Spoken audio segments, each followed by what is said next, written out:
But those were there saying the simcha was unbelievable. The Ava was unbelievable. The Rebbetzin even commented on it. Say the Rebbe was watching from the window how the Chassidim were dancing. She said she always knew that there was an Ava between the Chassidim and the Rebbe, but she never knew how much. And just the way the Rebbe was Messiachas the Chassidim, the whole thing was just unbelievable.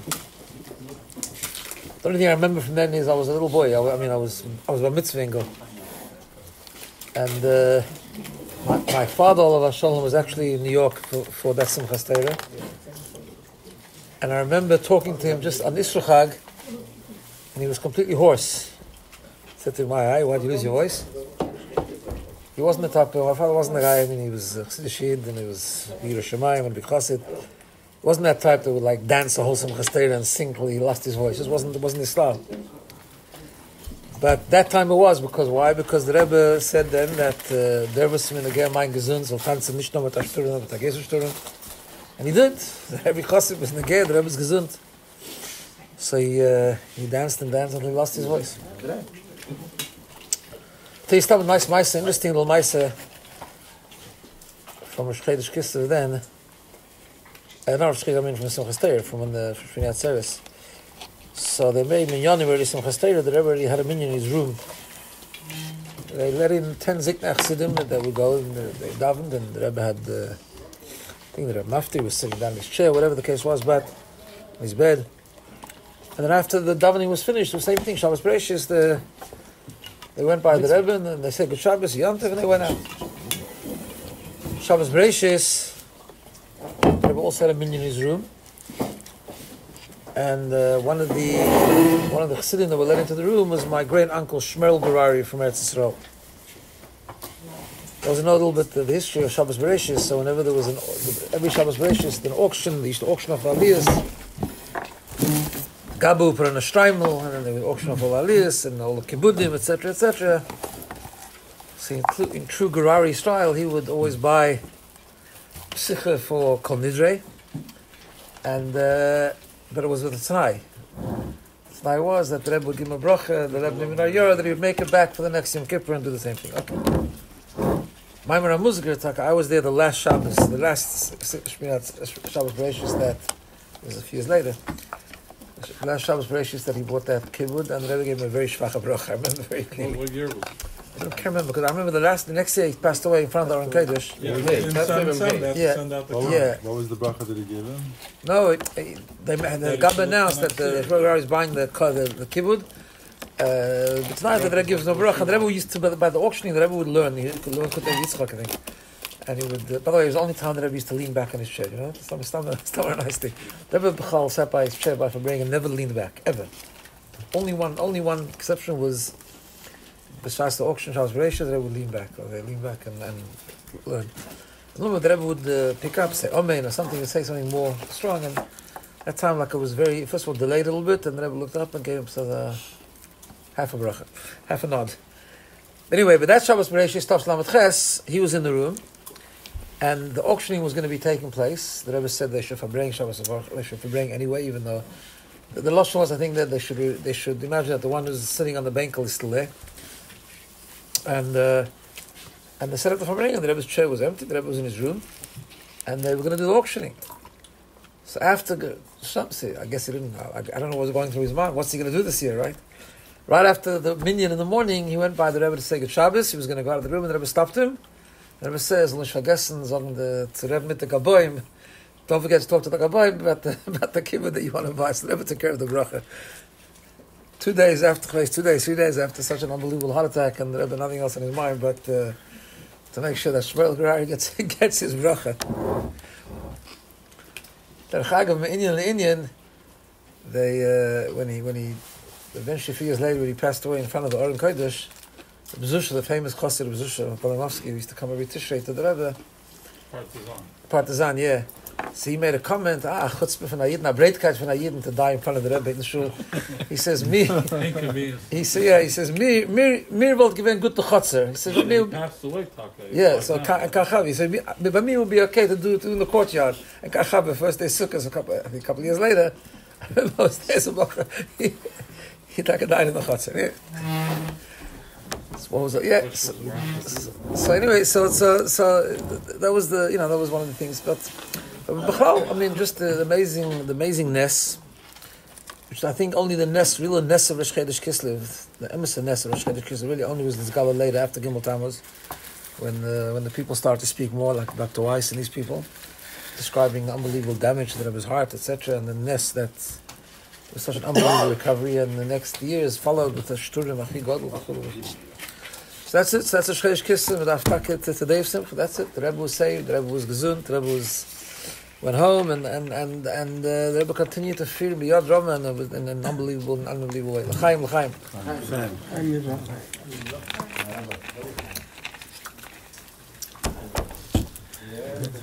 Who's the?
Just before we go further, I want to say I had the chance to see this. I haven't seen it yet since I was here last year. The big building that's going next year with our Chove, Baruch Hashem, the growth. So I just want to give a birchas hedyet that our Chove b'gashmis should bring our Chove b'ruchnis, which obviously it's a keli, right? The Erin keli, guf and neshama. So the olam should go Michoel l'choil. Should become too small very quickly, not only for davening, but for shurim, for learning, for Farbrengen, for alle gute Sachen. L'chaim, l'chaim.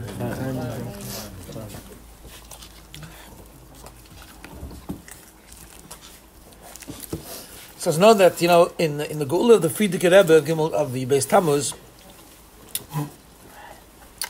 think Rabbi writes this thing that Gimel Tammuz was when the time that the Frierdiker Rebbe came out of jail, and he went to Golis, and Yud Tammuz he was redeemed, right? So there were eyes of Chassidim, but the Frierdiker Rebbe Yud Tammuz was the main day. Why? Because the whole part of the imprisonment of the Frierdiker Rebbe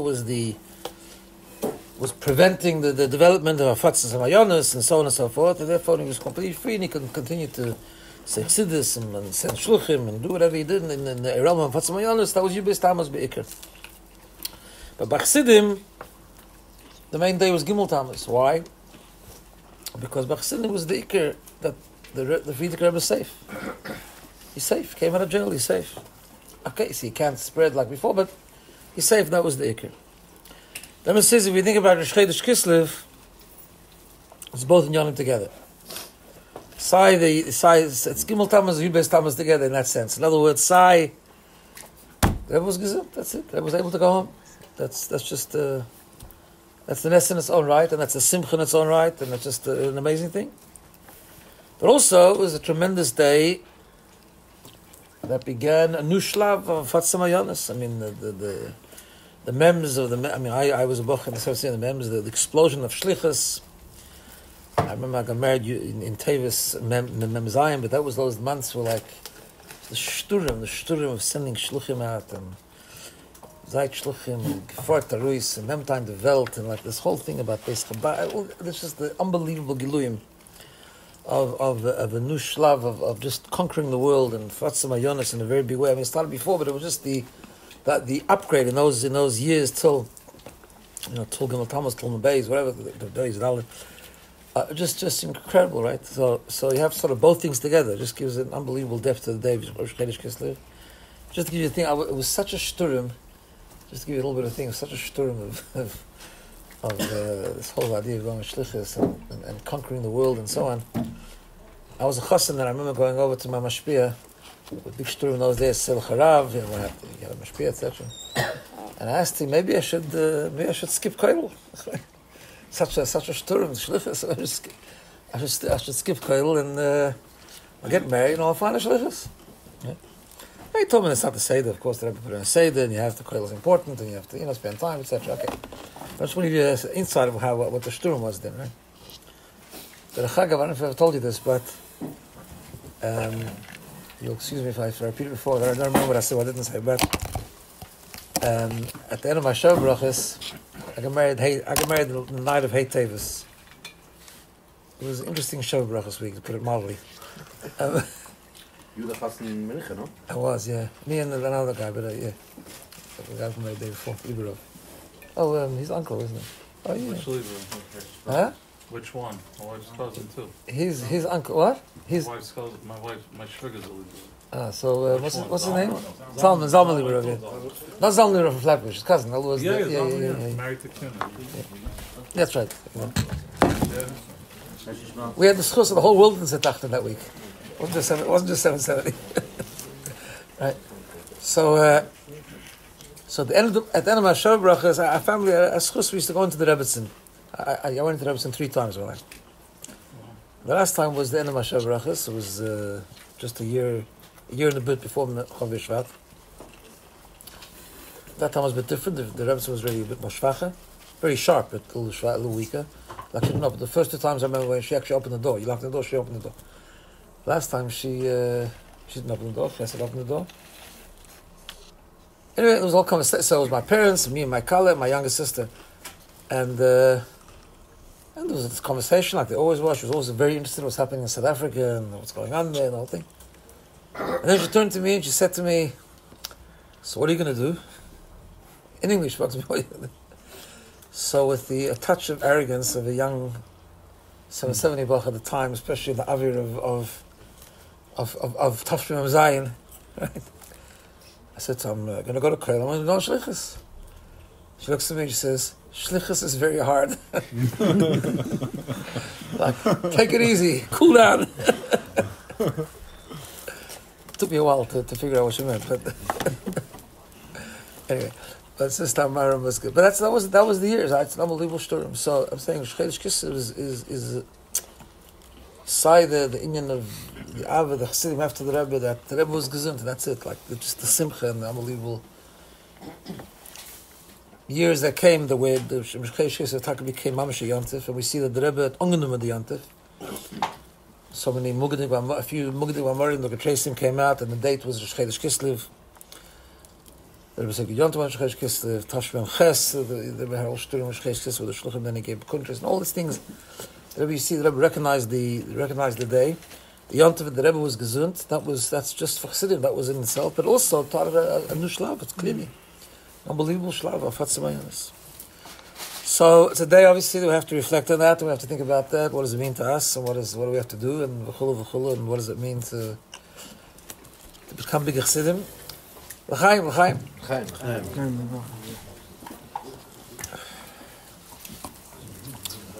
So ya la da da ya la da da da da da ya da da da ma ya na na ma ya na na ma ya na ma ma ta ma ma.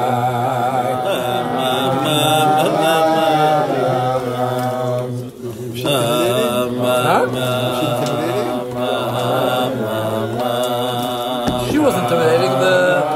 Was intimidating. Wasn't it at all?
So Yomim Ha'ela Nizkarim V'Nasim, the famous pshat, of course, Nizkarim is good. Remember what happened. That's part of what we do, like Purim. But it has to be V'Nasim. We have to translate into something. What are we going to do about it? It's very nice. A great yontif. Nice history. What's meant to Slapoil? Killing appreciation's not enough. Sorry? Killing appreciation's not enough. It's a good start. Nizkarim is a mitzvah also. Gratitude, just having gratitude. Zocher is a nice thing, but the Gemara says Agdim is schira l'asiyah. You have to bring it down to schira to asiyah. I'm not saying it's not good. It's very good. It's very good. The Yitz is down to say that it's avodim yidl lefarim mitzrayim. Remember, this mitzrayim find the yid. Oh, but after a chassid is missing the point a little bit, but it's a fine azach. First thing we got to do, we got to farbrengen. We got to forget a little bit. We got to forget a little bit about what's happening tomorrow and what we have to do tomorrow. Michoel, America is a different place than Sydney. Sydney, if you start farbrengen at 9:45 at night, like it's finished before it starts. Like really have to, 9:45 is already like a mile. If you go to 10:10, it's like a mile of the vagabond. But okay, that's Sydney. But yeah, it's different. Right? Farbrengen, without singing al-Chaim, without singing al-Nigin. Farbrengen is such an important thing. How do we know this? Because there was years that the Rebbe, there was one particular year when the Rebbe gave a roh, the Chodesh Kislev, you have to farbrengen every night, every day. First should stay off every year. I'm just saying, but it was the Indian. I remember that year was there. Huh? Yeah, the Rebbe said that's the year. Every day of Kislev or something. Sorry, I meant seeing you run out of battery. Yeah. Good. There was the roh was every day you have to learn Chassidus from a different one of the Rabbeim, and you have to farbrengen every night. Even though it could be mute bekamas, whatever, but it had to be every day farbrengen of Chodesh Kislev. So that's the Chodesh Kislev b'chal time to farbrengen. It's a Chassidus Chodesh. Chanukah. Huh? Chanukah. Was schlecht Chanukah? Was kein farbrengen. Kein farbrengen Chanukah. Only by the way, in Australia it's all shad of farbrengen Chanukah because over there the licht is very very late. But over here it's no problem. You see the licht at 5 o'clock in the evening and you can farbrengen at the night. What's this? So after what's the stirrer? Right. So at farbrengen is so important. Why farbrengen is so important? It's an old Chassidish word that the pasuk says the Novi complains of the emunah v'nichras mipiem. Right? Of the emunah means the emunah has been lost and it's been cut off from their lips. But the Chassidish type is of the emunah. Why is the emunah lost? Because v'nichras mipiem we don't farbrengen. We don't talk. We don't talk with each other. We don't say l'chaim together with each other. We don't sing niggun with each other. But that farbrengen is a key in Chassidus, and farbrengen means not to be a spectator, to get into sing niggun, it's farbrengen. But also it means we have to eintrachten a bisschen. What does the Rebbe want from us? We know that the Rebbe, our Rebbe at least, is we know about the Rebbe. Loving him is not enough. It's a nice start, but it's not enough. The Avot zwischen Chassidim and Rebbe is a beautiful thing. It's an unbelievable thing. It's a very deep Indian, a very deep thing, but it's not enough. This week's parsha is the Yitzchak, El Tel Yitzchak and Avram Hil is Yitzchak, right? So why is Yitzchak twice, Avram twice? So the Rebbe brings in many places, Chassidus, that it's 2 dargis in Yira and 2 dargis in Ave, right? Yitzchak is Yira, Ave, Avram is Ave. So it's Yira Tato, Ave Zuta, Ave Rabba, Yira Ilo. But the first step is Yira, Bittel. It's a Chibur Geben. Yir Aleph Nissen, Tafshin Yud Aleph, sorry. Yir Aleph Nissen, Tafshin Aleph, just a few months after Yud Shvat, the Rebbe sent out a message to the Oil before he went to the Oil. Yir Aleph Nissen then, by the way, wasn't a big event. It wasn't like everyone knew about it. And Rebbe Simchana later was like more sort of Megala. Yir Aleph Nissen, that was Rebbe's birthday, and they should ask him for farbrengen, etc. But really, it was a private thing between the Rebbe and the Rebbe. I mean, it wasn't like, even though there were hints to it, now we know. I mean, the Rebbe writes in Hayom Yom, the Rebbe brings the letter from the Friedrich Rebbe in Hayom Yom. Day of the birthday, you have to make a cheshbon nefesh, but it wasn't such a big thing there. Nevertheless, Yir Aleph Nissen, Tafshin Yud Aleph, the Rebbe gave out a message to the Olam that whoever wants to sich übergeben, whoever wants to give themselves over, this was just a few months after Yud Shvat, with the formal, the Kabbalah and the Siyas of the Rebbe. Whoever wants to give themselves over to the Rebbe without exactly lush, without any kunsten to folgen, to listen, whatever happens, should give over his name and his mother's name to the Rebbe before he goes to the Eil. And they should know that it's an Indian Ritzini, it's a serious Indian, and it's not a joke. That's what the Rebbe said. Then he added, we're not talking about going to heaven and things that you can't do, it's all manageable. But that's what he wants. And he said at the end of the again, he said again that you should remember that it's a serious, it's an Indian Ritzini. So by the Rebbe, what he wanted from us is not so much Ava, but more Yira, I guess. The bittel, right? The giving of the bit. There's I always thought about this. There's an interesting, there's Yubes Thomas the Gemara that talks about this, about the difference in Yira and Ava. there's a famous story about Yutis Kislev, right? I don't know if this is accurate, so we'll leave it to the masculine to tell me if it's accurate or not, but just the hergish, that in Yutis Kislev, you know the famous story when the Alter Rebbe landed in the Misnagid's house on Chof Kislev, right? And a bunch of Chassidim came and they banged down the door and they came to get him. And there weren't only Chabad Chassidim there. There was other Chassidim also. And they wanted to give the Misnagid a proclaim. Chutzpah, he held the Alter Rebbe captive. And the Alter Rebbe said no. So the Chabad Chassidim had to listen, right? And one other Chassid says, "Oh, it's not my Rebbe. I don't have to listen." So they gave him a patch. Okay, fine. It's a good story. It's a nice outcome. But so what's the pshat? What's the pshat? Pshat is those Chassidim came to rescue the Alter Rebbe, right? They came to the rescue of the Alter Rebbe. They loved the Alter Rebbe. They thought the Alter Rebbe was a big tzaddik. But they had their own Rebbe also. You know, when you love something, you love two things. You don't have to only love one thing. Love is not so exclusive. You can, someone say, people say, I love the Rebbe, but I love pizza also. I mean, it's a stira, but it's not such a stira. But you can't have bittul to two things. Bittul means, man gibt sich über den Ganzen to one thing. Bittul means you give yourself over. Ave is yesh mishoyev, you can still be who you are, you can have other loves also, you know what I'm saying? You can love this, love that. But Yireh is, bittul is, you only have to one, it's exclusive, it's one thing. And the Rebbe, right from the beginning, right from Tafshin Yud onwards, Tafshin Aleph, Befrat, that's what he wanted. He says, you want to give sich über den Ganzen, give me your name and your mother's name. And it's the Ernest to Indian. Because what the Rebbe wanted us, he wanted us to take us out of our world and we should give ourselves over to his world. That's it. And that's, Rosh Chodesh Kislev is definitely one of the days we have to think about what that means and how that works out. What is it? To give sich über den Ganzen. To become bottle means to lose yourself completely and become what the Rabbi used to describe in the six of Chaysara, Eved Avram Anochi. That's my Metzias. My Metzias is a chas. My Metzias is, I don't have Egen and Cheshboinus and Egen and Maisis. I just want to give ourselves over to the Rebbe and the Rebbe's in Yom. I don't know, I just heard this a few days ago. I get confused where I hear what, but there's a word in Haftarah, it's Vayera, yeah? Where the woman came to the Novi and the Elisha and Schiklav to have nothing. My famous citizen that, right? Ishi Meis, my husband died, and the creditors take my two sons. I have no money to pay by the debts, and which means Chassidus says my Ava V'yira is no good, etc. So the Novi asks a question: Ma yesh loch ba'bois? What do you have at home?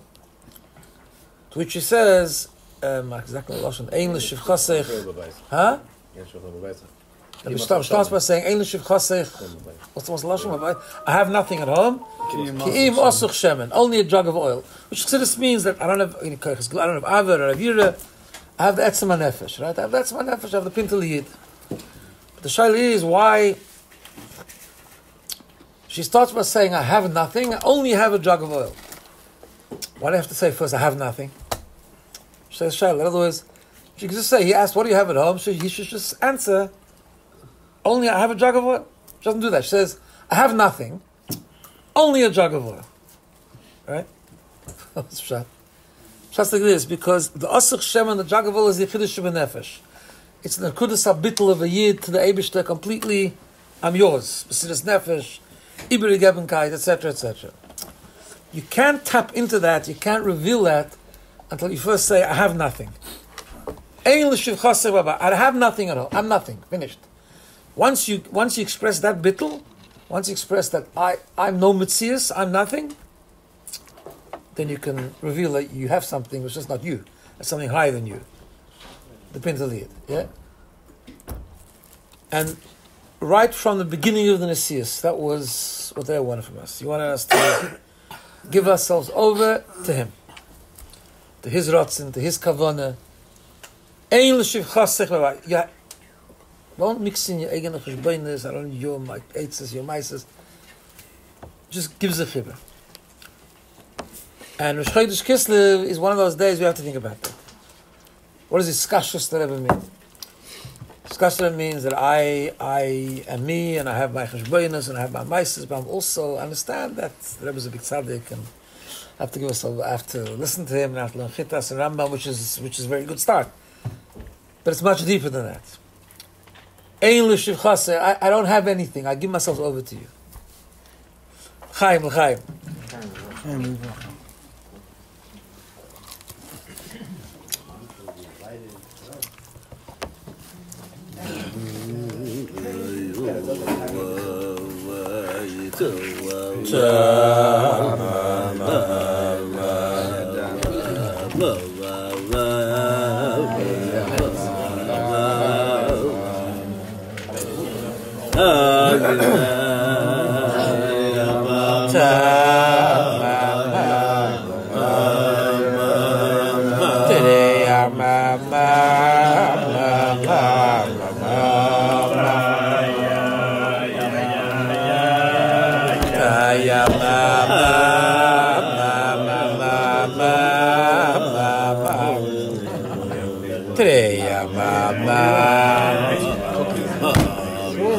Yossi, you give me one for Chaim? Of course. Oh, you schloff, you think about the boom.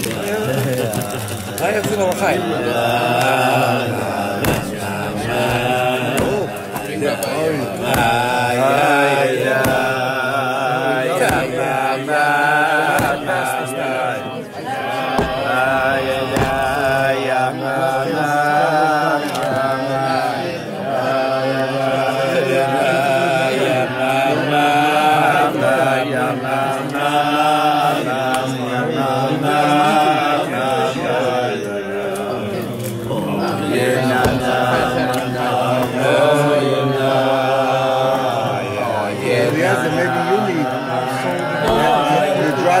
Today, yeah, na na na,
yeah.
You know, in Sydney, I have.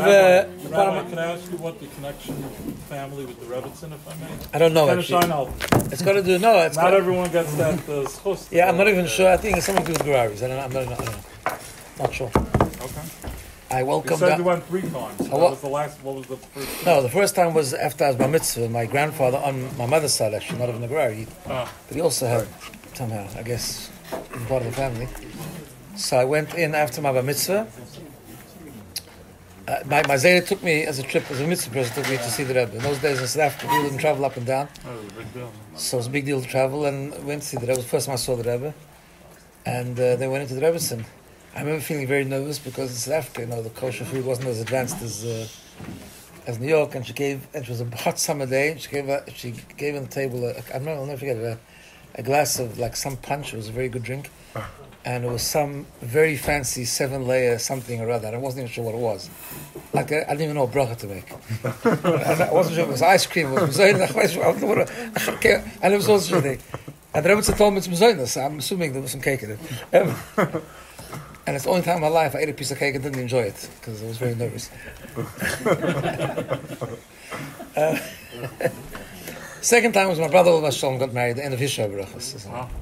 And the last time was before the end of my Shabbat brachas.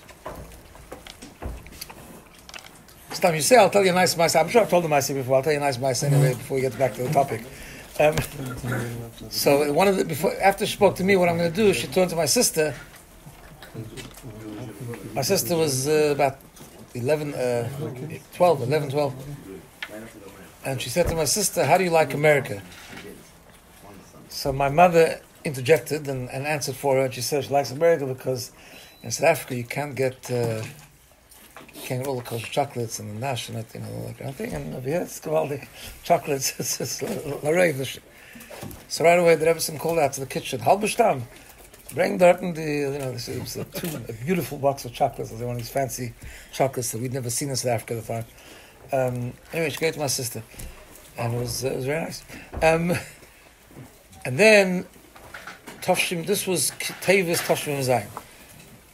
After Tishrei Chof Tavshim Memches was the first Kvutza of Bachrim that went to South Africa for Shlichus. They made Yeshiva Gedolim, was the first Kvutza of Bachrim. And one of them was Menachem Yunik, from the Yunik Mishpach, who was B'nai Bayis by the Rebbetzin. And before he went on Shlichus, before he came to South Africa, Menachem Yunik went into the Rebbetzin and said goodbye. So she said, "Can you do me a favor and take a package to the Gouraries in Johannesburg?" My parents get this message that there's a package in the Rebbetzin. I had no idea what it was. I said, well, it's going to be ready. We went to the airport. Didn't want to, wait till the guy comes and settles in. He went straight to the airport to Michoel the package and opened up. It's 2 boxes of chocolates. I was remembered that there's a little girl in South Africa that needs her chocolates. Still have the boxes. I mean, chocolate was eaten a long time ago. But after my mother passed away, I don't know, my it was maybe 3 boxes. I don't know, so my sister was very kind to me. We were there together. So she has the box of the original chocolate that she got from the Rebbe's home, so she let me keep the boxes of the... So I have at home the boxes of the Rebbe's and sent with the chocolates. Al Kaponim, in Sydney, there's a kvutza. One of the things we do in Amoisa, we have a kvutza of young adults, not from young adults. And we give discussion groups. We have different topics. Sometimes they like to hear about mysticism. Kabbalah is very popular. Right? So you take in your chassidus and you dress it up in oasis Kabbalah as much as you can, and it becomes mystical, etc. So I once gave a whole discussion, and it's not the only time I've been asked this question.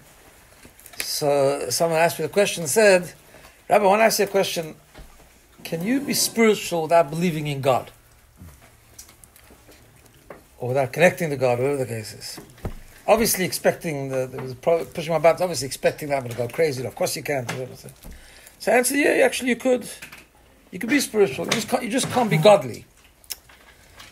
And in other words, I expect them, spirituality is not necessary. I mean, obviously, if you do it the right way, it's a lakus, but spiritual just means like a more refined version, a very refined expression of yourself, right? It's another tzir, just a more ruchnistic tzir.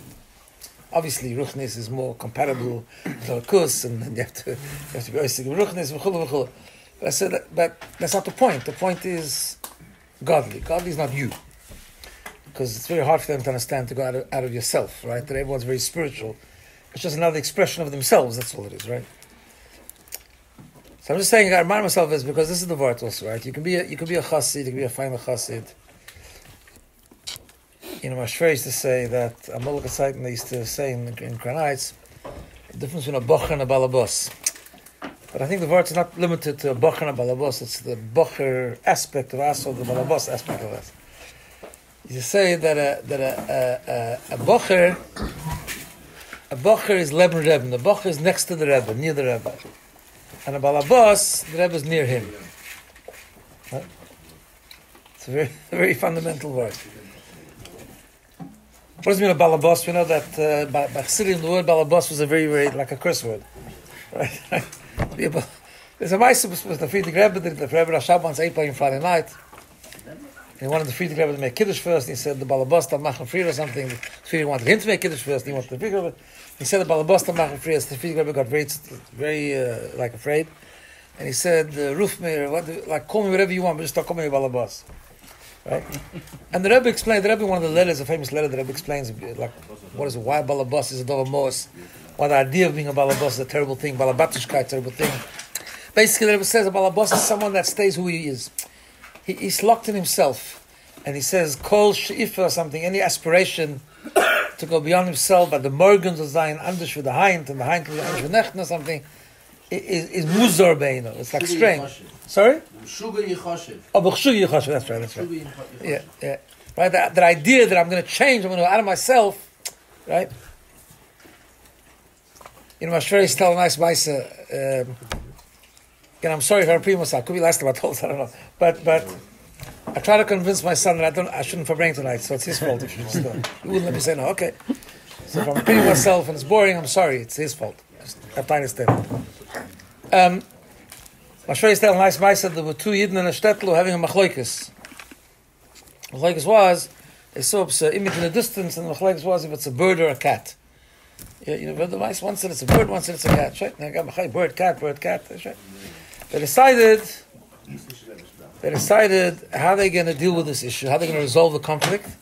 They're going to throw a stone at this image. It was a bit dark, they couldn't see properly. Right? And let's see, if it flies, it's a bird. If it doesn't fly, it's a cat. Right? So they threw a stone at the thing, and it flew. Right? So the one who said it's a bird, he's starting to celebrate, saying, L'chaim bread, he won, did a natzach. Right?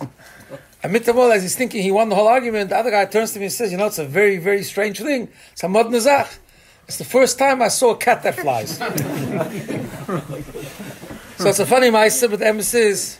By the way, I've told this ma'aseh in Sydney, even to a Frau, always after Bavarin, when I say they threw a stone at the thing, I always say it wasn't a very nice thing to do, but because otherwise I know I'm going to get. Otherwise, I'm going to how could they do it? How could they throw a stone? Lose the whole point. Al derech that Machsidim used to say like the difference. Huh? Oh, that's exactly. Al derech like they used to say that the difference between a chassid and a sagwe learns the Gemara about the Galdas Rabbi Yenis ben Azil, about the 80 Talmidim and Hillad. The Yechon Zaki was the lowest one. He was Moshe's Kodesh V'Torah, and Rabbi Yisrael Nazil was so great. Though, and if he used to learn to fly, a bird would fly over. So Chassid very spoke from the Gushas HaTorah, and then the amazing, unbelievable Ruchnes V'Chulu V'Chulu. And the Pesach learns the Gemara, and he says, "Who has to pay for the bird? Who's chayav than the zaken, right?" Okay, anyway, so you want to miss the point. So I always have to avoid that. But it's a funny story. But the point, it's actually a very deep story, because the word is, can you get out of yourself? That's the nukud. Can you go beyond yourself? Can you lose yourself? And that's so the guy says that it's like a flu from Maskin, but it's like a modazach, but it's a kata flu. And on the word, you fit everything that happens into your reality, into who you are. That's why he says, Balabas, the Rebbe is Leben M. The Rebbe is, I love him, it's a tzaddik, it's a gomer, it's a Rebbe, yeah. But I'm going to fit him into me. A bocher, the bocher shebachol echad vechad meitanu, right? The bocher is not who hasn't got balabatischkeit. He says, no, I'm next to the Rebbe. I don't exist. I'm next to the Rebbe. In other words, what does the Rebbe want from me? And it's a chiluk, ein areich. You can be mashal, find the yid, but you're a tzir. In other words, when it comes to doing something you don't want to do, when it comes to being uncomfortable, when it comes to brechen zachabissel or going bichlal out of your whole paradigm, then that, I don't know, you're not so there. I am who I am, and I'll fit everything. I'll learn Rambam and Chitas, and which, by the way, a good start. I mean, the Davenim that people don't know Rambam and Chitas, which is Michoel, you know. But I'll know Chassidus, I'll come to a shir, I find a yid, but I'm not going out of who I am. And if I'm not going to grow, and I'm not going to try something radically different, and I'm not going to be misbattle myself, and I'm not going to take a leap and do something when the Rebbe says. Someone told me the other day that you can tell, like, I don't know what the context was, but he told me that his time, he was Bach in 77, and there was Sturming in Yehudi.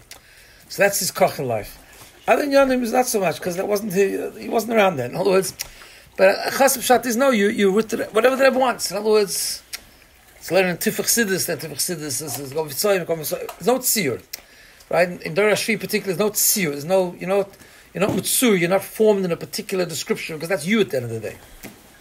The Rebbe talks about even more than maybe previously, I don't know, I'm not such Shabaki, but about the dargis of bittul, like, the Marga Bapuma, the Marga, where like, you don't matter at all, nothing matters. Just, right? That nakud of losing yourself, of going beyond yourself. And that's what the Rebbe wants from us. I don't need your advice. I don't need your cheshbonis. You don't need your cheshbonis. Just give yourself over. Give yourself over to something higher. Give yourself over to the Rebbe's world.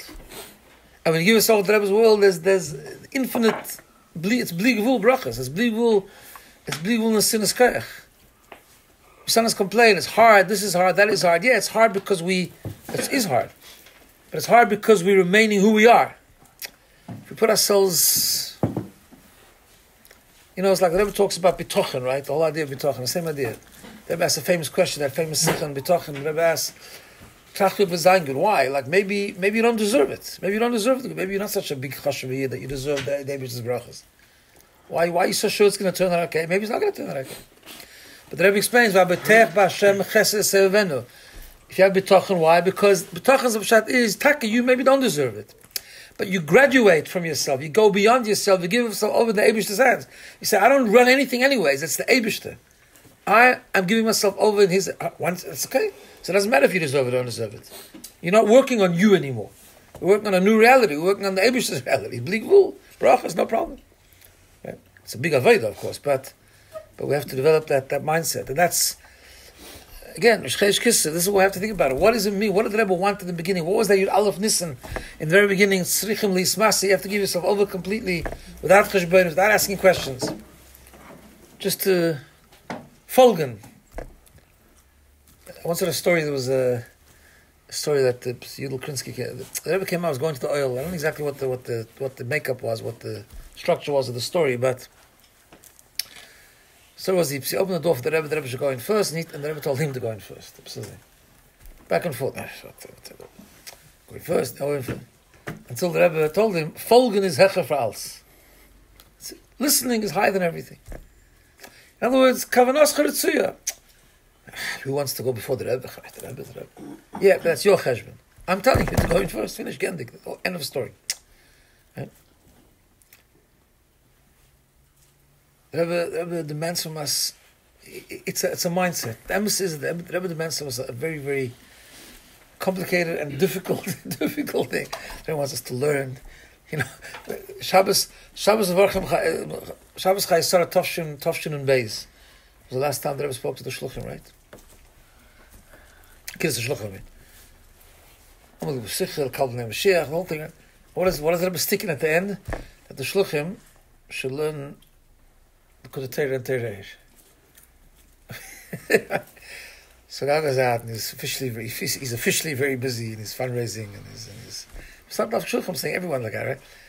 There's a lot to do, and there's things, and you have to learn Bechitas Rambam, and then you have to also it's a Sachsatan. Michoel the Rebbe Haksin over there, Kodesh and Tereir. I looked at it again and see, actually, I'm not sure if there are mamash meant you have to do every single year. Year Mashiach, at least something. Make a start, right? You learn a mama because the Tereir is not exactly the type of mama you learn to prepare a lecture for the next Chabad's Friday night event. You know what I'm saying? I mean, eventually you can use something there too, but it's not exactly a material you. I've learned, I've taught. 3 Prakam, 1 Rambam, everything. It's all possible. It's not so possible. Chayra and Das Tachten. It's hard to juggle everything. Yeah, it is hard. It's hard if you stay in your world. If you stay in your world, it's taka hard. But if you put yourself in the Rebbe's world, which means you lose yourself a little bit, then it's unbelievable. You manage because you're on a different frequency. That's Pshat Bittul. In other words, it's not just a concept; it's an idea that you have to go on a different mode. Forget about it. It's not a cat. It's not a cat. It's like a bird. If it's like a bird, then it can fly. Chaim. Chodesh Kislev, it's a big day. Zog Chaim. Have you asked to give everyone the Chaim?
L'chaim. There's a... hope I don't get in trouble here. So there's a word from a Polish word from the Federal Shleimer, the Flavor Domska. We could check it up. Oh, so you have anything here, so it's fine. So I'm safe, okay. Ja, maar hebben heel sterk daar is beseden. Huh? Ik get sure when heel sterk daar is. Dat is beseden. Didn't the Rebbe... I'll leave you guys to the internal politics. Didn't the Rebbe have something from there? I'm sorry. Levi, did the Rebbe have something from there? No, someone wrote... No, from the Bill. Someone else actually said Rebbe quotes Later, what? Someone else, I don't know. Maybe Anyway, you learned that it's a Chiddush Shvat. The Shvat is that he says he has a shtickle Torah that he says that every door there was a Nasi, a Rebbe, and there was like a Snagdus to the Rebbe. And he says that in Avram Avinu's time, Avram Avinu doch gewend the Rebbe, and light was the Misnagit. He says, the Pasuk says, therefore, what that was, there was a shtickle tension between the Roya Light and the Roya Avram. What's the Pasuk? That the Oretz wasn't able to contain them both. Right? So he teaches like this, he says, Oretz is Meloshen Artzius, earthliness, Weltishkeit, Grobkeit, right? Why wasn't Lloyd why wasn't he able to miskashet Avram Avinu? Why wasn't he able to give his Rabbi? Because the Oretz, the Artzius, the Akshama, the Gashmius, the pursuit of physicality, right? And that's separated between him and Avram Avinu. This we're talking about, what the Rebbe wants from us really is to to give ourselves over to him. To give ourselves over, to leave our world, to be in his world. It's not just words, you can't just do it. I mean, you can't do it. There's an Asiniskerech, there's an unbelievable Asiniskerech. But it requires a sacrifice. Right? It requires a person not to be so into himself. It requires a little bit to make an effort to leave the world of Akshama, of Grobkeit, of Gashmius, and to give ourselves over a little bit into Hechere Metzius. I don't remember exactly how this goes, but I know that there's a whole thing that one time the Rebbe Shabbos Farbrengen, I knew the pratim and I've forgotten the whole story, so you'll just excuse me, but from some of these people that know the more accurately, but there was something where a chassid asked the Rebbe Rashab, Nemir badiraf and Vogen. Take me onto your carriage. Take me into your train carriage. The Rebbe Rashab told him, or the Rebbe Rashab told him, Kumit miraf and Vogen, something like that. So he says, how do you get up there? There's steps. You've got to climb the steps. So he asked him what the steps is. And one of the steps was that you have to learn Chassidus B'Shufi. You have to learn a lot of Chassidus. Because that's what Chassidus is. So you learn Chassidus, you besides, of course, keeping all the Rosh and learning Chassidus, Tanya and Chitas and Rambam and davening with the Minyan and keeping Shulchan Aruch, all these things, of course, 100%. But you have to learn Chassidus. So the whole idea of Chassidus was to Kislev. Rosh Chodesh Kislev, the Rebbe pointed out many times, is the Rosh Chodesh of Kislev. Kislev is the third month, just like Al Derech Matan Torah was the third month. Milamayla Lamata in the summer. So it's in the northern hemisphere in the summer is this. Us Aussies find it difficult to get a head around that, but You guys are upside down. yeah, exactly. So that was Matan Torah. Al Derech Zeh, the Matan Torah of Chassidus is the third month from Tishrei, of winter months, from Matan Lamayla. So the Matan Torah, Kislev is the Matan Torah of Chassidus. Kislev is when the Chassidus happens. Tes Kislev, Yud Kislev, Tes Kislev, whatever, all the different. Chanukah, Shemen. Shemen is Pnimius HaTorah. What is Chassidus? Chassidus is the gift that we have that we're invited in, so to speak. We're invited into a new world, to a higher world, right? In other words, Chassidus is not Chas v'Shalom, an academic subject. I mean, it's Chabad, right? Chacham and Das, but it's the whole idea is Faket. The idea of Chassidus is that it's taking something that's higher than Seichel into Seichel. That Eibishter invites the human brain to go higher than the human brain, to understand with the Seichel, with the Moyach HaGashmi, with the Seichel Anushi, with the human Seichel, to understand that which is higher than Seichel, that which is L'mayla Medidav Agbar, that which is Amunah, that which is Bli Gvul, etc., etc. Right? That's what Chassidus is. That's why the Rebbe Rashav was telling his Chassid, you want to come to my wagon? I have a different world. It's a different world. It's the world of Mayla, Michoel, Yon Agbola. It's a world of Ein Sof. You want to get there, you have to. If you follow just, you want to be who you are.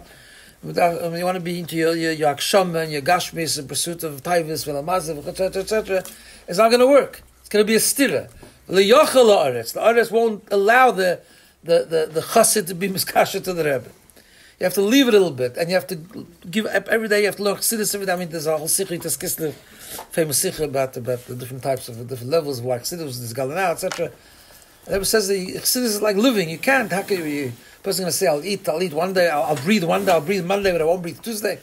Doesn't make any sense. You have to learn chassidus. You have to learn chassidus every day. Chassidus is the beginning. It transports us into a little bit of a hechra elam. Then I think it also says you have to leave, become more ruchni. You have to give up, all the taivas and etc. We have to become a little bit more edel. Come over edel, and we can understand that we have to miskasha to something beyond ourselves, that we're very mugvul. We have to give the chibur. That's the nakuda, right? That's the. And there's a murder. It's hard. It sounds hard. There's an interesting thing. The Rebbe gave out Tovshim Ches. Actually, I had a funny story with that whole story. The Tovshim Ches. First of all, I was talking one Tovshim Ches. Tovshim Ches was a moedik Farbrengen Shabbos of Vorchem Kislev. It was after Chafi Cheshen. We knew the storm come back base Kislev. This is the funny story? No, second I'll get to the first story. This has been seen. Don't fast forward. And it was a moedik Farbrengen. It was like unbelievable. I was able to be there, and also after Matzah Shabbos, I know there's a video now circulating again of what took place. The Rebbe left the Zal, and everyone just spontaneously kept singing the Shlosh Chayil. You were there? I'm 6 years old. Oh, okay, you'll be younger than me. It was moiradik. It was one of those moments that, like, derech, there's certain things that's not you necessarily, but it's milamayla matter, but it doesn't matter. Before the Ne'ilah kind of thing, you just feel a bit different. Like, it was like a Roimus. It was like everyone was a different world. And everyone just started to sing Rosh Chodesh. I think it went on for half an hour, whatever it was, but it was unbelievable, right? And then the Rebbe, it was still before Chaf Shvat, but the Rebbe said a sikha after Mincha on Rosh Chodesh Kislev. And he gave out a mimer. Shafti B'Shalom, right? It's a pillar the whole thing. Shafti B'Shalom was a mimer that the Rebbe said from his room. In the sikhs after Simchas Torah Tavshin Lamed Ches. if you think about it, it's a crazy Mesiras Nefesh. I mean, the Rebbe said these long sikhs. It was with other things also. It's like a whole Farbrengen packed into like 2 hour sikh or something. So a very long sikh. It's the longest Mugadik Maimah that there is. Huh? Bilti Magos, it's the longest Maimah. It's an unbelievable thing, right? And the Rebbe gave it out. Since he gave it out to Shluchim, I just read the sikh again. I just heard the sikh again. And huh? Yeah, well, it was from the room. The Chedra. It was sikh. Yeah, it was sikh. Yeah, the Rebbe said sikh. It was one long sikha, but whether I went to different topics. I mean, Moses there was also Maimer. It was more Bavlo, but I'm saying, but then later, like I think, yeah, so these weeks was like they would stop and then start another subject. Like it was, they were spoken Eretz Yisrael. Then I mean, it's like just that. I mean, just after Shminat says it's crazy. Anyway, but when the Rebbe gave it the Maimer, he's going to give it the Maimer to the Shluchim. Al Manas. I'm not sure I was Makayim exactly. Al-Manas, maybe it's never too late. Al-Manas, Lulmeid Ulalamid. To learn. Is that what it says? Give me out the Maimer. Al-Manas, Lulmeid Ulalamid. To learn it and to teach it. Right? Anyway, the Kudur of that Maimer is, it was a beautiful word, a beautiful diuk. Vayetz Yaakov Be'esheva V'yelacharana. Right? And then it explains that the Yiris Nashama B'guf, the Nashama comes down in Be'esheva, 2 Taichanim Be'esheva, from Bino, Malcha, whatever, and so, whole thing, Avram's Be'esheva, Yitzchak's Be'esheva, Tifa Maimer. And the Rebbe says that's the Neshama, that's the journey of the Neshama, going down, Me'igur Rama L'bira Mikta, basically, right? And the Rebbe says that the coming down of the Neshama is Yirid Tzerech Aliyah, which it says all over Chassidus, right? Lama Yorad Neshama L'mata, Yirid Tzerech Aliyah, right? The Rebbe says, and very interesting diuk in that, maybe it's many places, I don't know. The Rebbe said like this, that the idea of coming down, because it was Yaakov Avinu, right? It's Yaakov Be'esheva. So Yaakov is the Neshama coming down, and the whole Matorah of the Neshama coming down is Yud Ekev. Yud is the Chochmei Lo, it's the highest Madrega, bringing it down to the lowest Madrega, Ekev, the Rebbe Tachtonim, and so on. So he says there that normally we say that Yirid Tzerech Aliyah. Now normally we understand Yirid Tzerech Aliyah that after you go down, you have the Yiridah, and you navigate the Yerida and you try and overcome the Yerida and you do what you're supposed to do, bring the Yud into the Ekev and make it the Tachtenim and overcoming Nafsh Abamis, v'chulu, and that brings to a Gevaldik Aliyah, right? That's the normal Pshat, the Yerid Tzerech Aliyah. There the Rebbe is Madaik different. The Yerid Tzerech Aliyah, the Pshat is that the Aliyah happens before the Yerida. Because of the Yerida. In other words, as soon as the Eibishter sends the Neshama for a Yerida, the Eibishter gives the Neshama Gevaldik Aliyah. In order to have the Nesinas Koyach, yes, verstehst? In order to have the Nesinas Koyach, to have the ultimate Aliyah. And he says, he based on a pasuk, a beautiful concept. He says that there's a pasuk that says, Tzaveh Yeshua is Yaakov. Tzaveh Yeshua is Yaakov. The Eibishter commands that it should be Yeshua, salvation for Yaakov. What's pshat salvation?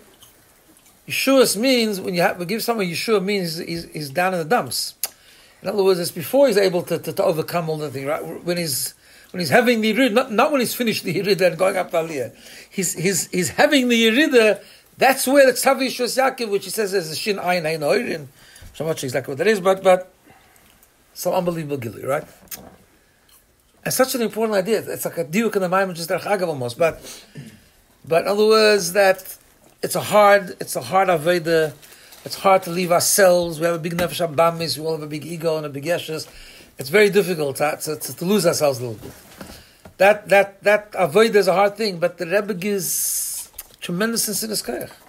The Rebbe asked us to give ourselves over, but some he left us to do it alone. He gives us unbelievable. In the mind at the end of the day, it says that even though he's not begilu v'chulu, but it's all the nasi. It's all in the sinas koyach with the maila. It's an unbelievable sinas koyach. To lose ourselves a little bit, to leave ourselves a little bit, to enter a world of where does it start from? It starts with learning Chassidus, learning the Rebbe's Chassidus. You have to learn the Rebbe's Chassidus. The Rebbe's Chassidus. The Rebbe was Moisa Nefesh Mamash for Chassidus, to give us Chassidus. I think I told you the story once. The first time I came back from Australia, after I went to Australia, Toshim Ches. Toshim Ches. Tammuz Toshim Ches. So it was very close to Tishrei. I said I didn't go there. So Memtes, I wasn't there Tishrei. The first time I saw the Rebbe after I went to Australia was Toshim Nun. Toshin Nuna came, Dan Hol at the time didn't let me go for Rosh Hashanah. I was really, really upset because the Rebbe gave out, I forgot what, I think Biurim and Tanya, I think that Rosh Hashanah. Huh? Yeah. So I missed that and I was actually quite angry. I mean, I was angry, whatever it was. I was upset, I hadn't seen the Rebbe so long, but I came Vov Tishrei. I arrived Vov Tishrei towards the end of Vov Tishrei.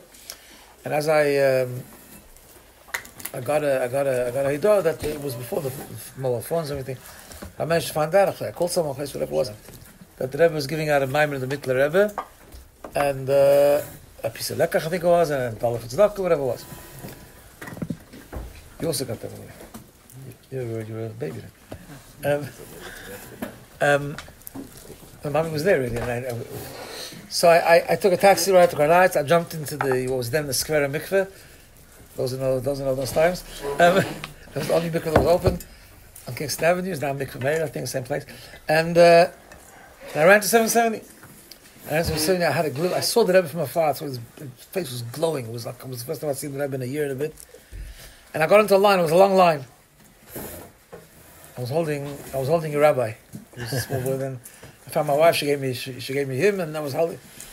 And I was holding it. And I was on the line together with Mendel Morozov. And Mendel Morozov says, "Ich weiß nicht, sucht Arbeit."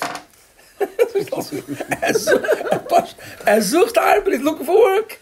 He couldn't understand. The Rebbe just said. The Rebbe wasn't exactly what they call in English a spring chicken at the time. He was like old already. He was older. Tavshin Nun we're talking about, yeah. And the Rebbe had just given out a thick kuntres actually before Erev Rosh Hashanah. And weiter, a few days later, before Tishrei, get noch einmal. It was going to take hours. And we know what the Rebbe gave out. I don't think it's only Shafti B'Sholom and last little bit of Lamed. It's every kuntres the Rebbe gave out, right? And he's giving, and he's mashpia, and it's unbelievable. That Maimer talk I learned right away because I couldn't sleep because I was jet lagged. So I got up, went to Michoel, I learned the Maimer. But Shaft Maimer Shloss, I think it was, right? Yeah. And but it's unbelievable, the shefa, the giving, the Rebbe standing. It's just crazy. Motzes Simchas Torah Tov Shel Lamed Ches. The doctors gave the Rebbe 5 minutes. The Rebbe took 25 minutes or 20 minutes. And he said a Maimer, short Maimers. That's a Mugdiga Maimer. They're lovely in Simchas Torah. Right? Why? Because it was mashpia. So he's giving a sinas kayach. We just have to tap into it. You can take the horse. What's the lashon? You can the horse the water, but you can't make him drink, right? I'm saying it's all there for you. It's there. Just do it. We have learned the Rebbe's chassidus. The Rebbe was moise nefesh to give us chassidus. It's moise nefesh to give us a sinas kayach. It's moise nefesh to give us the ashpo and to give us the schus of being part of Uisfri in the Kavanah Liena. Doesn't have to be us. Rebbe Chvatzol Yamadi Umak Macher, but the Rebbe gave us the schus. The schus to be in a misgera. So what we're not going to look, see? I told you what, and befrat us, we do chassidim, right? I told you once I was in yeshiva, in Marstown, I was learning yeshiva, Rabbi Mentli came to Faher the Talmidim. Rabbi Mentli used to come every year to Faher the Talmidim of Marstown. And I was in the first year, they were learning Sechta Shabbos, and there was a Psiyasa Sashayla, and it was at Tzemach Tzedek. And we didn't know Tzemach Tzedek. And the Magashir was very nice. He defended us. He said to Rabbi Mentlik, so I'm not learned Tzemach Tzedek. I didn't learn Tzemach Tzedek. And Rabbi Mentlik, those who remember Rabbi Mentlik will appreciate how he used to talk.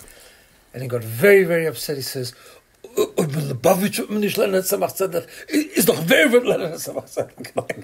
Who do you expect Tzemach Tzedek? Some little guy, whatever you... Yeah, so they are learning Tzemach Tzedek, learning Chassidus also. But how about us? Right? Chodesh Kislev, we should celebrate. It's a murdik tog, it's a murdik soul, it's unbelievableness. It's takan unbelievableness.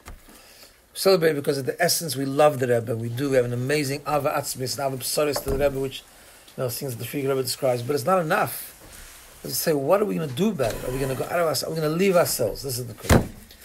We have to leave ourselves. We have to a little bit let go of ourselves. Not an easy thing, but the Rebbe gives the sinas kerech. Savi Yeshuas Yankiv. Before we finish, in other words, at the beginning of the job, there's a gewaldik in a sinas kerech. We just have to try. We just have to take the mimer and learn it. We have to come every day. When that big, huge building So, America's gewaltig. Everything's barchova here. Bigger and better. It's amazing, right? Especially in places where real estate doesn't cost that much money. It's gewaltig. That room has become full, not full with Davidim. Mainly you're full of Shul, Rosh Hashanah, Yom Kippur. Okay, we can do that in Sydney too. that's yeah, the Yid have getting down on Rosh Hashanah, Yom Kippur. Well, he's not going to show up to Shul, Rosh Hashanah, Yom Kippur. A Mitzvah, Achsidus, Atilim, Shabbos, Mevarchim. A Maimar Chassidus, a Chavrusa Banait, Nigla Chassidus, the Rebbe's Torah, the Rebbe's Charangelect, hours, Gesund, everything into giving us Chassidus. So, but, if we're going to be stuck in our artzius, in our gropkeit, we all have these problems, but we have to at least try a little bit. Make a dent, make a break. Arus came from Zicha Bissel and enter into the Rebbe's world. How do you do that? You first learn Chassidus. You have to learn the Rebbe's Torah, the Rebbe's Sichos, and give yourself over. Say, let me go out of my world a little bit and go into the Rebbe's world. Chaim, l'chaim. Chaim,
On water. I didn't say on what.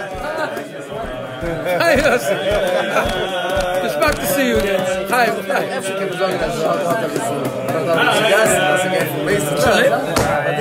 we met? I don't think so. What's your name? Gershon Kuhler. Gershon Kuhler. We moved from Chicago. Sorry? We moved here from Chicago. Ah, when? Recently? I'm his father.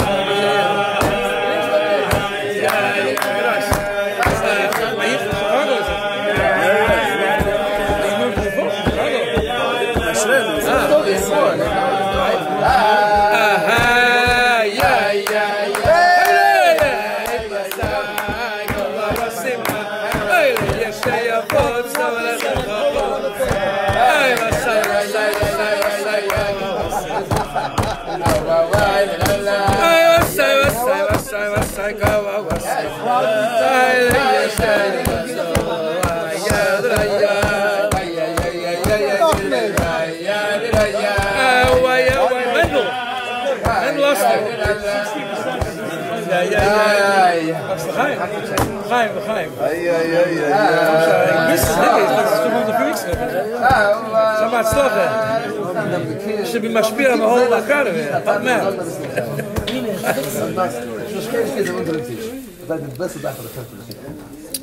That I wanted more. That I wanted not only to give ourselves over. That I wanted that should become who we are. In other words, it starts with bittul, but the bittul should be. It's a theme in so many sikhs, so many amarim. You know, there's it's a famous sikh. I'm sure many of you know this. And when I bring in Sydney, it's easier. When I bring here, it's hard because I'm assuming everyone knows these sikhs. Yeah, I'm intimate. Exactly. Thank you. Rabbi said everything right. Huh? Rabbi said everything right. Yeah, he taught you. Yeah, you learned yourself. You teach us where to get that bittul to be intimidated from us. Agopani, whatever. I've read, so we say sichos. If you know it, it's okay. We go over it. Chazal, let's say it. Just imagine we're in Sydney now. Won't be much different. You know what I mean, Sydney?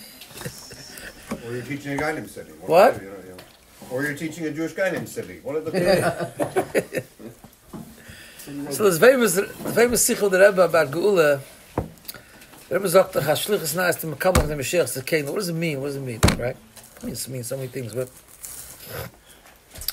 so the famous sichel the Rebbe talks about the stira in the Rambam about mitzvahs beteilus la'asid lavei, right? That on one hand it says the mitzvahs will cease to exist.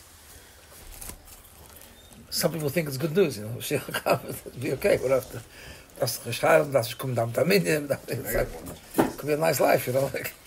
Anyway, mitzvahs lavei. Then the Rambam says, halachas sh'teresh ba'peh ein onu beteil ein beteilin lo'ilam. And everyone, so the nekudah of the sikh is, the Rebbe says like this, that stop showing, no, chas v'shalom, no, of course the mitzvah Mashiach comes. The shots like this will be deep. What does that mean? What's a mitzvah? Mitzvah means there's a mitzvah and a mitzvah. There's someone commanding you to do the mitzvah. There's a commandor and a commandee. I think that's the English way of saying it, right?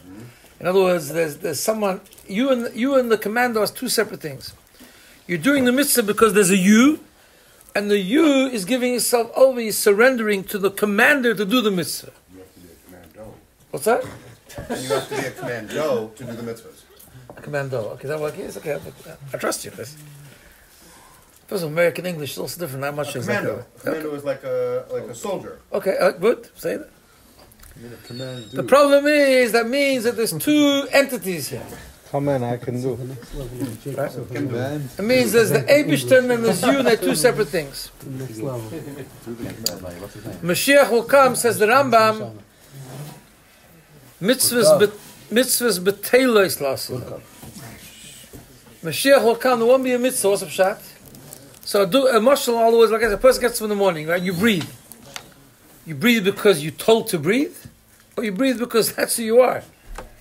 You breathe because you breathe. That's just who you are. A person who's alive breathes, right? When Mashiach will come, we'll put on tefillin, not because we commanded to put on tefillin. Mitzvahs b'teilis la'aseh lavei. That won't exist when Mashiach comes. But what will be is halacha shoteresh ba'peh. I'm saying Rapshat? I'm asking this. It's the same way you explained to me a week ago. Same way. That's right. That's good? Okay. So Mashiach will come, halacha shoteresh ba'peh. They're eternal, but there won't be a mitzvah anymore. Put on tefillin because that's a natural state of being. You breathe, you put on tefillin. You give tzedakah, you like Shabbos candles, you put on mezuzah. Whatever the case is. That's who you are. That's your mahus. So when the Rebbe asks us to live with Mashiach, lichas in Mashiach,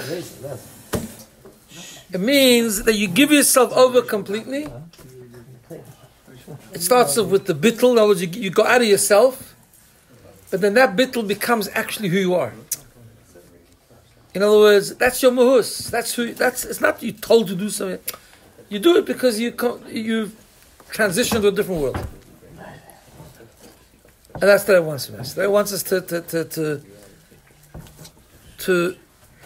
give ourselves over completely, to do it even if we don't want to, because we put ourselves aside, but actually then to also want to. Want to not because that's become us. Right? Al derech, the famous Ma'aseh, I've told you many times, but I'm sure my son is also. My Zaydol of Hashalom Ramosha was a big masculine chassidus. And Tafshir Beis, he went over to the Rebbe to ask a bracha. He was a big philosopher chassidus, who was a masculine. Verstehe.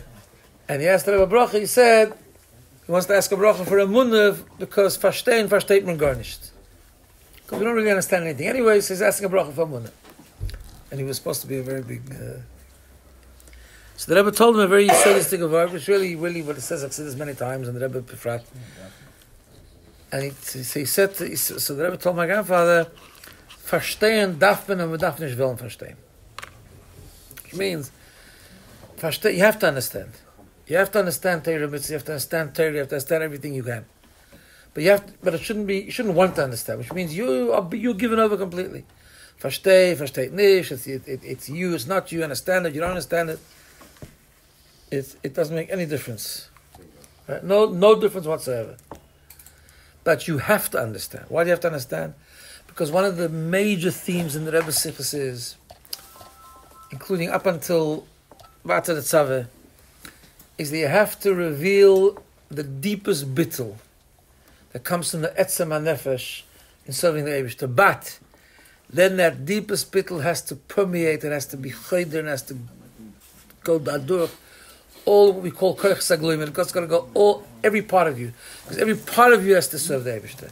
Your geschmack, your tainug, your seichel, everything has to be there. It has to become natural to you.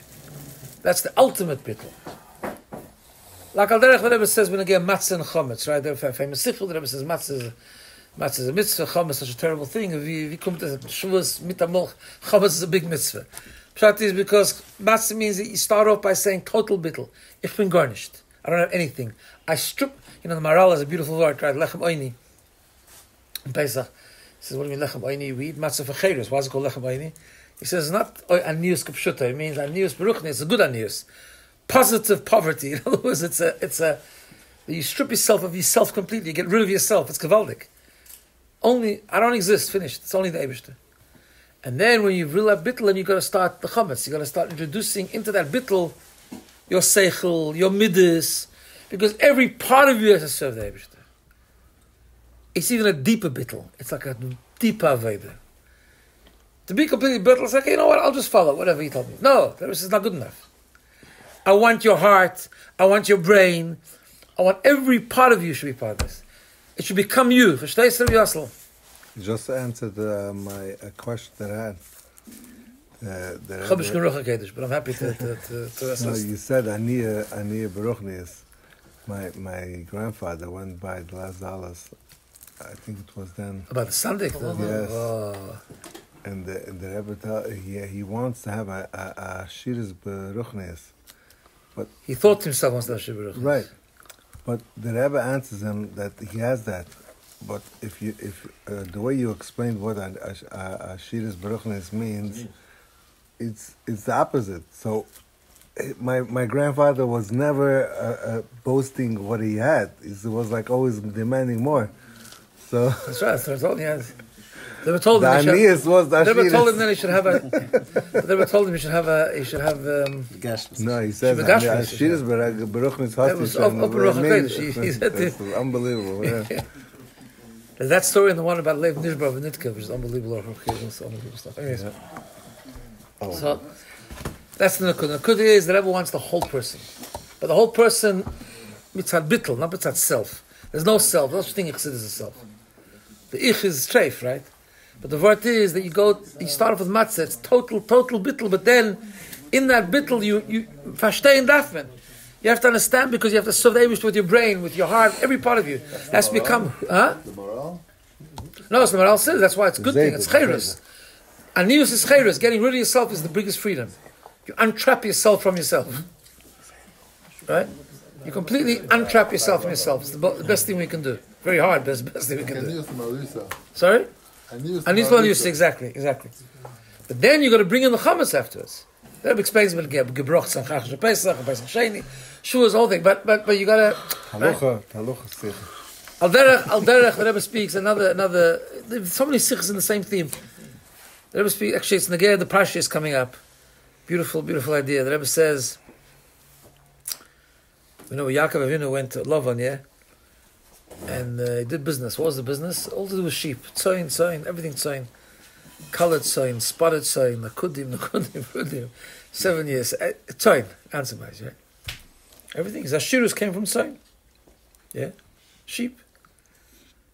And then when he comes to Esau, Yishlach, sends a message to Esau, he says, wissen sein, Vahili shoy v'chamoir, tzoyin v'eved v'shivcha.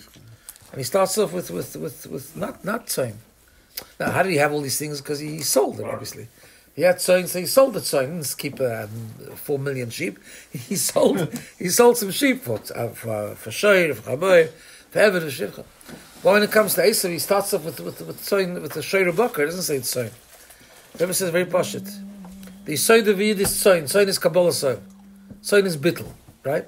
Sheep follow. But then you got to, with the tzoyin, you got to buy shoyr v'chamoir. When it comes to Esav, you don't come to Esav like I'm bittul the kiyid, good morning, right? So you say Esav, not starke. Oh. What? But where does the starke come from? Where did I get that starke from? Not because of me. I got the starke, it's a bleak wool starke, because I got it from tzoyin. It was all bought from tzoyin. Everything was bought from tzoyin. Right? So how's tzoyin connected to bittul again? Follows. I was never a sheep, but sheep is a similar bittul. I say sheep follow. It's a similar bittul in Kabbalah. That's what it says. Right? Interesting choices. Makes it to go out of yourself. Maybe, yeah. Good. It's good, Rosh. What is the gematria? So the Rebbe wants us. So the Rebbe wants a very deep bittul. It's one thing to say, just give yourself up. That's not enough. It's a deeper bittul. Have a starkheit. Huh? What's that? Have a strength, have a shoyr, a chamoir, understand, learn, everything. But it's all going to be based on the nish zich, not yourself. And when it's nish zich, you go into the Rebbe's world and it's a bleak wool. It's different. It's a whole other ballgame. L'chaim. L'chaim. L'chaim. Kislev. L'chaim.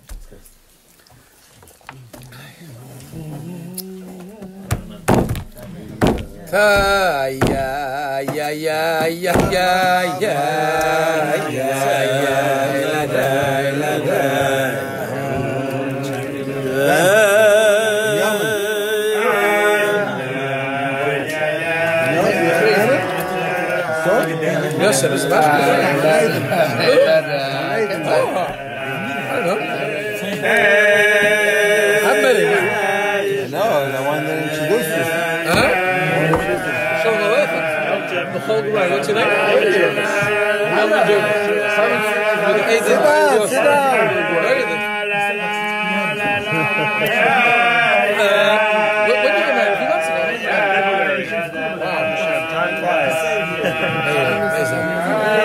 Beautiful. Where do you live?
I'm hesitant to tell you the story because I hate telling stories that involve myself, and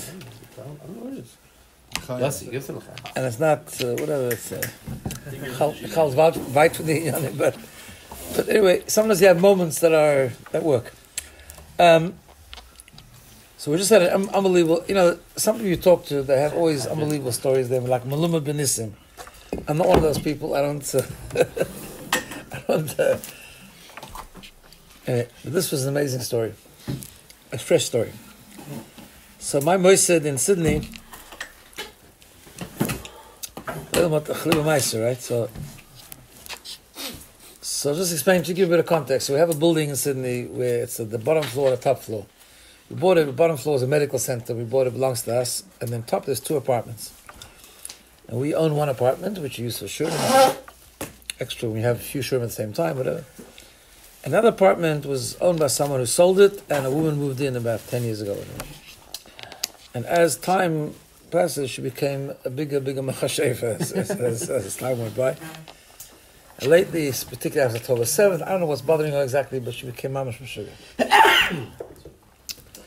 So she started mamash driving us crazy. It was an unbelievable lachatz.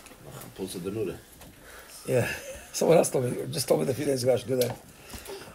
Problem is, I always think about the Rebbe's lalas when the guy said, "There's a dvach is going by the goyim," and the Rebbe said, "What stuff?" It's again in yam. Huh? You should do tshuva.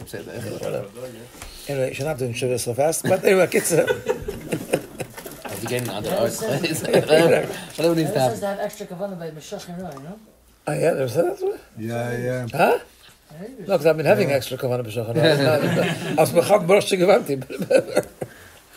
Yeah, so I saw the letter from the Rebbe. Really? It's unbelievable. That Pasha, like when you say brachas in the morning, so that someone had a problem with the neighbor. What's the rest of tefillah? You have issues. You pour the, Yeah. No, but you also explain to them the square minute, the pouring wine, some They yeah. say this is clever. That's good also. It's dumb.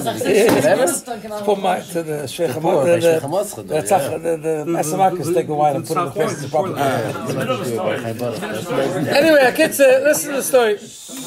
Shravin is crazy. She was screaming at people who come to shoot him. And then I know over here also you have to get you have to be approved to get certain buildings. But in Sydney it's like out of control. The regulation there is we call it council. Our council is a very strict council. But if they don't hear any complaints, they don't do anything. But if as soon as they're here, So she went online and she found our original application, our approval. And for some reason, I didn't even know it myself, but there was some technicality that the Moshe on Shabbos, there's only certain times you can be there, and we were not keeping to that. And the same thing with Sunday. So it was a mamash, a big thing. So the Moistar Aran has different components, but one component is the shul. It's the shul of modern Orthodox Yidden, basically. And Located in that place? Huh? It's located in that place? Yes, in the bottom floor, which we allowed to be, but we were in the wrong times. So we got into trouble and we couldn't actually be there. We had to daven shachris in someone else's house nearby, and then come only for the kiddush and the shurim. It was a big lachas. Kumid Sunday. It was a gefelach. And so we had to reapply. We decided to reapply for a bigger, for more time. The Vayla, she's driving us crazy. She's looking at everything. She's recording. She's videoing. It was meshugah lachas. So we applied to the council, and after a few months... Sorry? 10 points, 10 points.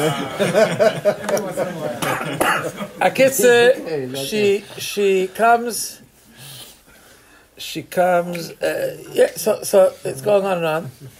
We apply to the council comes back, you have to submit exactly what you want to do, and what hours, how many people. 24/7. Huh? 24/7. Yes, it's a lachas mamash. Anyways. Okay, so this started Pesach time, and it's already Elul time. And my son who works with me, Moshe's brother, he's getting very down and depressed. And I understand it's been Baruch Hashem, everything's been going, we're trying, but it's just very, very hard. So we sat in the car one night after the shur, one week now, we allowed to be there till 9:30 each night. We're sitting, which in Sydney 9:30 is late, not like here. But we're sitting in the car and squeezing at the hearts, and we Farbrengen a little bit out zwischen sich, me and him, and we talk about Bitochim, the Mitach, and the Rebbe's way, and I told him, you know what, I think by Shabbos of Orchim, Tishrei, and all was the last Shabbos of the war, we're going to have Psuras Tevis, and you know what, I said, we have to do something to be Megashim, the Bitochim. I told him, I'm going out to buy a special bottle of mashke, expensive bottle of mashke, and Shabbos, before Tishrei, we're going to celebrate the Nitzachim, and I'm going to make kiddush on this mashke, we'll give l'chaim to everyone, and it's going to be gewaldig.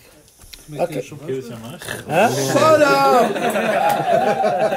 No, I'll tell you why. By me, it doesn't matter, because over here it matters. Over here you can't make kiddush mashke. I can make muzman as man, I make kiddush mashke. So stay in gracious. In fact, I'll tell you a funny story about that in a second. So, b'derech kol I only make kiddush chastera, leis chastera, yom chastera, Shabbos Bereshis. But I said I'm going to go eat some lakals. I want to make a point. Yeah, a kid comes erev Shabbos Bereshis. We didn't hear anything from the council. Yeah, erev Shabbos Tishrei. So I say to her, we were talking about it. We say we'll keep the bottle of mashke till what happens, and I say, you know what? No, forget. So the month, two things. So the tour that says that erev Rosh Hashanah, Leishur Levanim, Misat Levanim, so you celebrate even before it happens. Shaisim Levanim. What's that?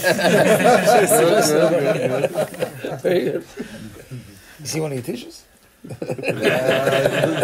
the cancer. Very good.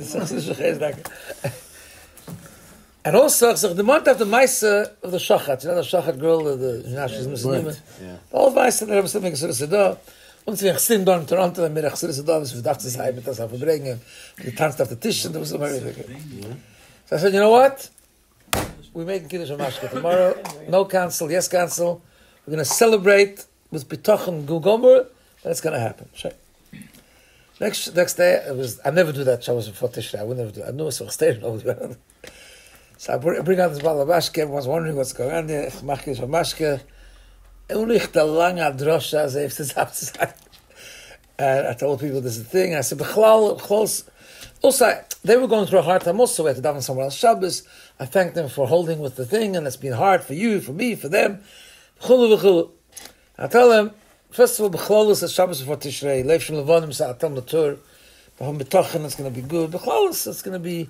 Last 2 years were tough. You know, I have people that their sons in the army in Gaza. I mean, it's a tough time. And I said, we have to mamish, go into Rosh Hashanah, we have to give a daven ernstkeit, we're going to do tshuva, but we have b'tochen gomer, it's going to be okay. And then again, in Yom Prati, I told them the whole mice of the shochatz, I told them the whole mice of Prati Pratis. And I said, we're celebrating today that it's going to be good. Okay. Well, the one guy by us that never says l'chaim. He says once in a blue moon, he doesn't like to say l'chaim. After this Rosh, he was very nisoyer, he comes to the table and says, now I'm going to say l'chaim. He asked for l'chaim, he said l'chaim, the other people were very nisoyer, it was very beautiful. Okay, it's Sunday.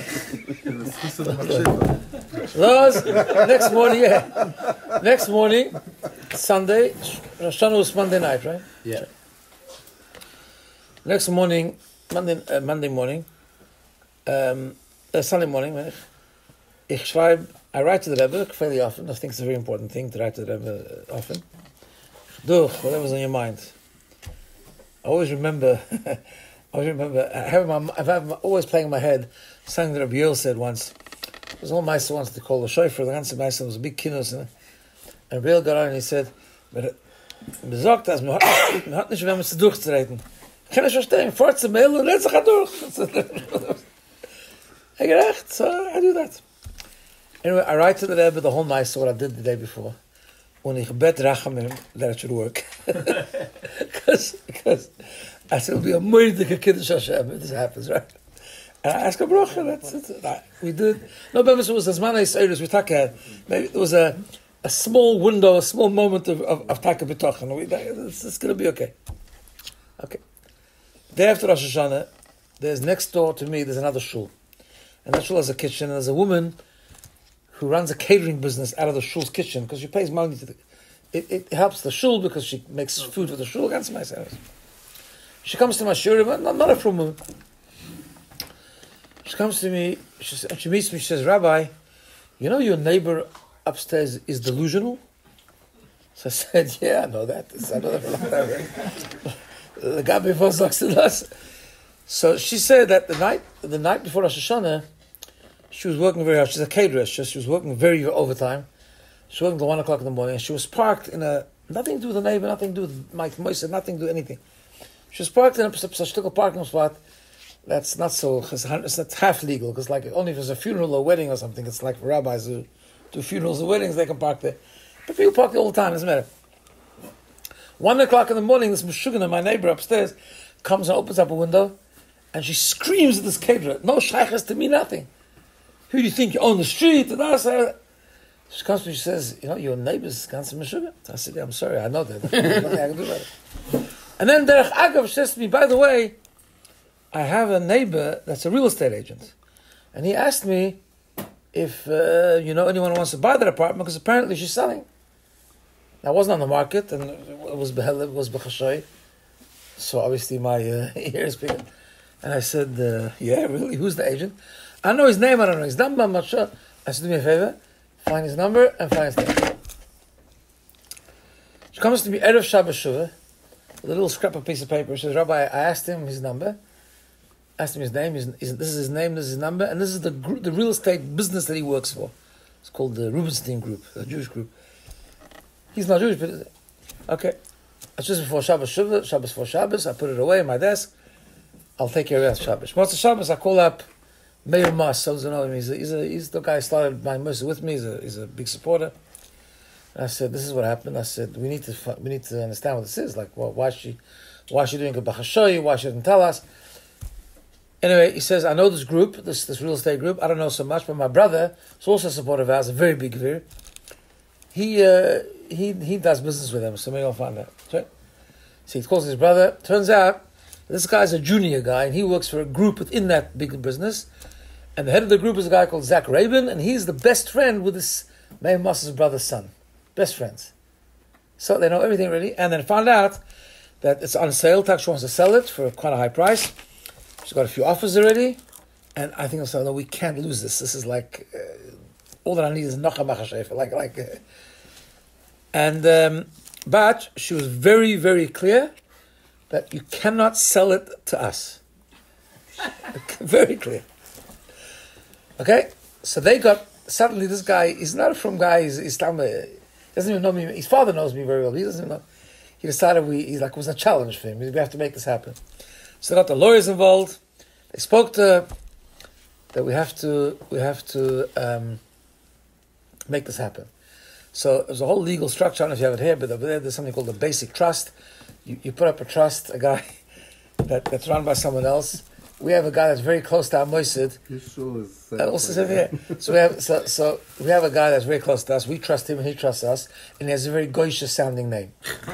So we made him. He was the trust, and he put it there, and he made the offer. Anyway, she went back and forth. She's not selling, she's just selling, and we were supported by the fact that she's crazy because the real estate agent said actually they want to almost walk away from the whole thing because she's so nuts. But Akitsa, they went to make an offer. They got her to sign the contract that she'll take it at a certain price, 5% deposit, 6 months closing, so we have time to raise the money. Back and forth. Anyway, then we had to make sure we have a shtickle. So anyway, it was so clear that it's the Yad Hashem and the Rebbe's brachas are just mamash flowing in. So we decided we're going to go with it. We're going to take a leap of faith. An hour before Sukkot, we exchanged. I don't know how you call it here, but over there we call exchanging the contracts, and we bought the building. We bought the apartment. She doesn't know other yom that it's us because she knows it's not good. So we keep it quiet. I mean, I'm stamming Pomona, no one's going to know it. So it's okay. It's fine. So anyway, but it's unbelievable. Why? Because everything just some change. And then a couple of weeks later, we got news from the council that we can, our hours are extended, we can be back there Shabbos, back there Sunday. Okay, she's still driving us nuts, it's Fort Gullis, but in a few months she'll be out of there. I'm saying the nicest time, I mean, obviously we still have a long road, we have to raise all the money, but it'll be good because it's clear that's going to be good. I mean, I have a guy, we were going back and forth, every Sukkot, if we can do this, not do this. One guy says to me, a young guy, Mendimas, I was talking about it because May was in Israel. I'm talking to him, what do you think? He says, Rabbi. He said, push the guy. Where's Maimon? Maimon's a good friend. He says, what do you want? He says, I don't think you can have a Clara Simon that you have to buy this apartment other than a masker coming out of 770's office telling you that the Rebbe said you have to buy it. What else do you want? It's Clara, right? This is the guy, he wouldn't call himself the Mr. Chassidische guy, but like it was, and we did it. So the good is, it's, and we learn from that very much. We learn from it, unbelievable. That simcha b'tochim. If you just go out of yourself a little bit, I'm not saying I'm doing it because now it's still hard and we're working on it. Let's say, let's put it that way.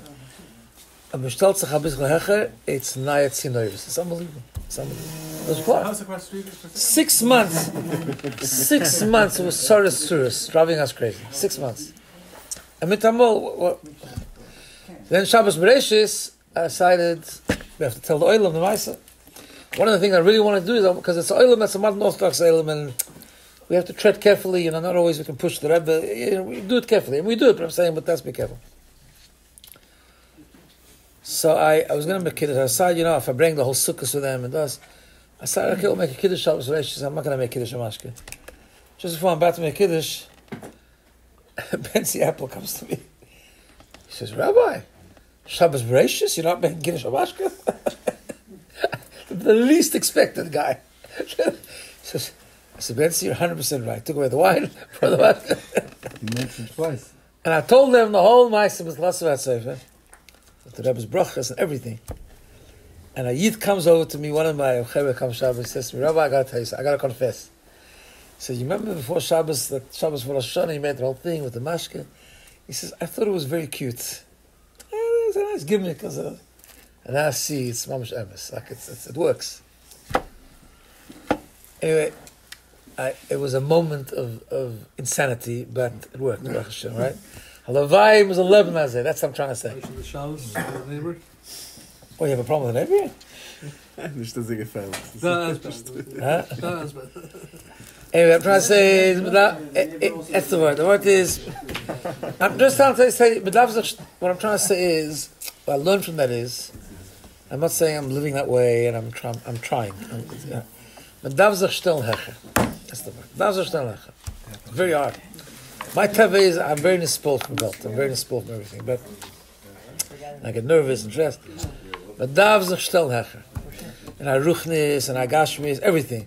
And there's nutzi nervous. It's unbelievable. It's unbelievable. It's mamish. It's mashugin amais. It's great. This is the Farbrengen, the Eibische helfen uns so Massachel zu kennen, covering the ganze... Amen. All the bullying should go away and it'll be... You're supposed to link in the chat. Huh? You're supposed to link in the chat. That's okay. Yossi, du das haben Blickel Geld zu machen, die Binnen aufgerissen. Chaim, Yossi.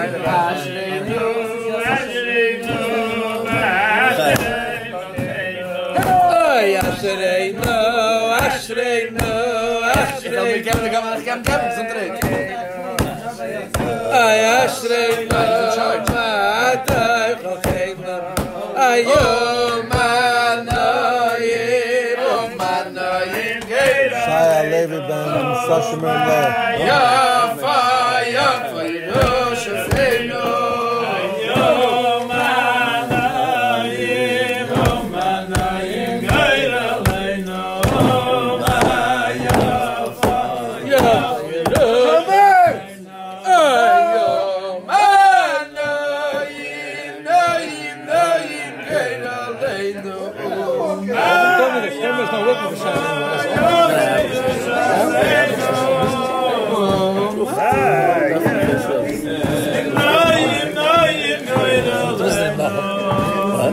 I went to his Nachum and said, well, this was never, I spoke Nachum.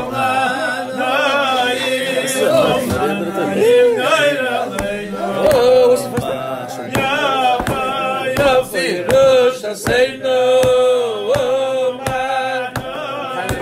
Nayim, Gaira, Leina. I'll drive you home. Yeah, Rosh, I say no.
When it crosses out of your nature, that's why